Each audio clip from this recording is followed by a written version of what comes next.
ورحمۃ اللہ وبرکاتہ۔ ایک بہت ہی زیادہ مشہور اور معروف واقعہ جو ہے عوام کے اندر معروف و مشہور ہے۔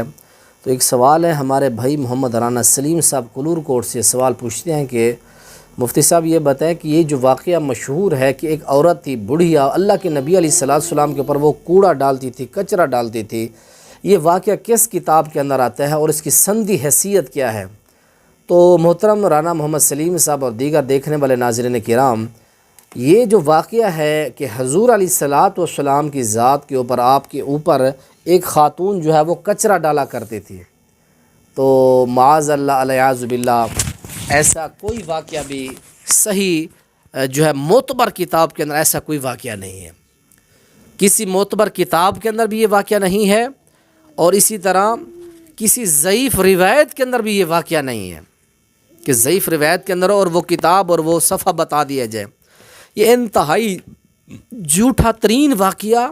اور رسول مکرم علیہ السلام کی طرف یہ منسوب کیا جاتا ہے، گستاخانہ واقعہ۔ یہ واقعہ نہ کسی معتبر کتاب کے اندر ہے، نہ کسی ضعیف روایت کے اندر یہ واقعہ ہے، یہ جھوٹ ہے، اس کو بیان کرنے سے گریز کرنا چاہیے۔